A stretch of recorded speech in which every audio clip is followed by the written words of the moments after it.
Hello and welcome back to the channel. This is David Bianco. Today the audio excursion is going to be talking about what is an audiophile pressing. And the reason I'm bringing this up is I've been going through a lot of my records, sifting through them, and I came across a few that reminded me of a situation that maybe you should be aware of. And it could help you in your pocketbook. That's coming up next here on our Safe and Sound Texas audio excursion.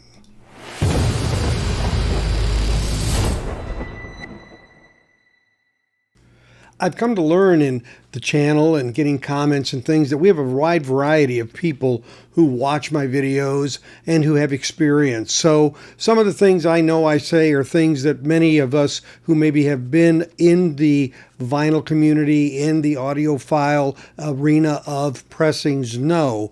But I always find sometimes it's important to make a point about this because as these records get more expensive, we need to be much more selective on what we buy. So anything that I can pass along to you that is informative or gives you even an inkling of how to make a better decision, I think it's my job to do that just to be sure on the off chance some of you might not recognize these situations. And in this case, we're talking about, well, what makes an audiophile pressing? Is it the label? Is it a brand? There's a lot of variables that are involved. But in this specific case, I'm going to zoom in on a label called Friday Music. And the reason I'm going to do that is that they have come out with many reissues over time. And the variability in those has been pretty great in my opinion. And having reviewed online reviews through Discogs of people who have bought various Friday Music pressings, I'm finding that I'm not alone. This is common and this happens across the board. So then one begins to recognize what is in fact the variable that is most consistent that makes a Friday Music release a thumbs up or a thumbs down.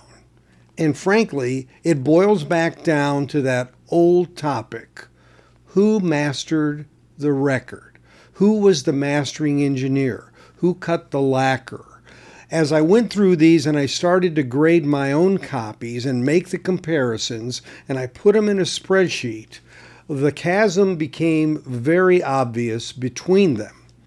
So there's kind of a good news, bad news thing here.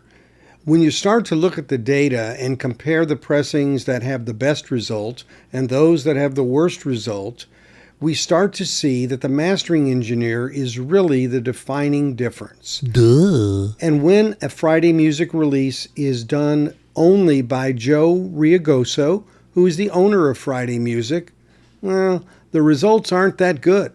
But when he employs a person like Kevin Gray, a bona fide, long-lived mastering engineer who has been around the block for vinyl for decades, the results are fantastic. Now, Joe has even brought in a person like Lee Longhane, who is the trumpet player for Chicago, to work on remastering of Chicago 17, one of my favorite albums. Unfortunately, the result isn't that great. And the truth of the matter is, maybe it's really just a name association to put on there for credibility, because I got to say, I don't know that Lee has a lot of experience in mastering. I do know he knows their albums, but again, I don't know what the degree of involvement was. But at the end of the day, I've got to say that the Chicago 17 Friday Music pressing gets about a C-. And I've got US presses, I've got UK presses, I've got EU presses, I've got a Japanese press. And they all beat the Friday Music one by far.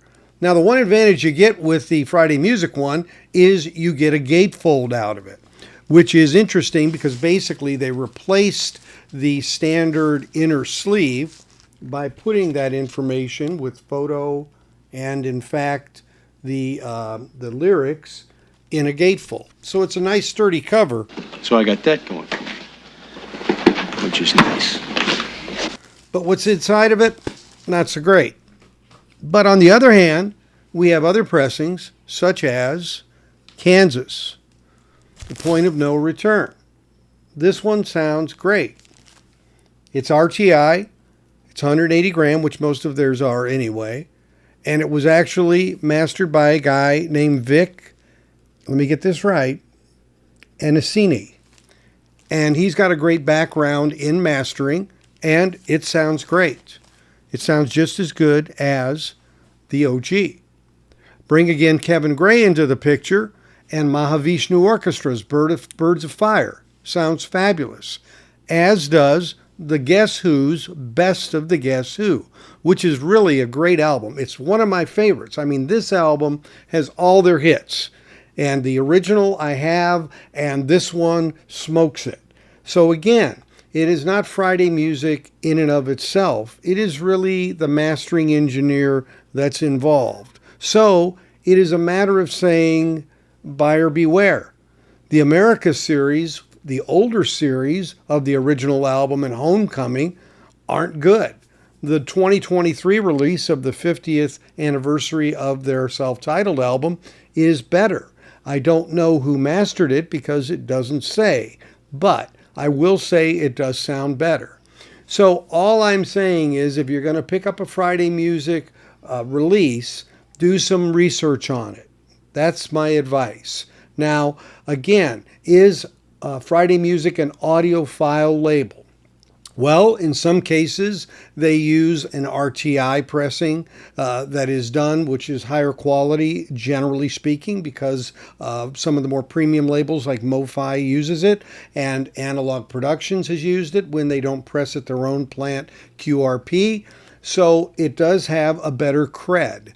But do your research. Go on Discogs. Look at the credits. Look at the reviews of people on Discogs who have taken the time to give a release a thumbs up or a thumbs down. So I really don't want to paint with the broadish brush here and say Friday music records aren't worthy of consideration. There are many releases that are. And so it is, again, a matter of due diligence. We get releases out of labels like Rhino. And when we see that Kevin Gray's involved with it, we know it's going to be a great release. It's Bernie Grundman. It's going to be a great release. It goes back to the fundamentals. And so let's not be fooled by the labels in either direction. Let's not assume Friday music release is not good because it's Friday music, or that it's great. Do the homework. That is always what we need to do. And as we have to pinch our pennies a little more with all of these price increases, it just makes sense to do that research. I hope this was helpful for you. I really did a little more looking at this after I started to think about it, and I did pick up this pattern of the ones that merely had Joe as the mastering engineer I was dissatisfied with. So I kind of peeled back the onion a bit to figure out where in fact I saw the weaknesses and the strengths. So the Safe and Sound Texas Audio Excursion 11th commandment is, know thy mastering engineer. So again, as always, thanks for watching the channel. If you're not a subscriber, if you ring the bell down there and pick the all option, you'll get notified. And a thumbs up or like is appreciated, along with any comments. So for now, as always, I say thank you for watching, and we'll catch you next time when we take our next Safe and Sound Texas audio excursion. Take care, everybody.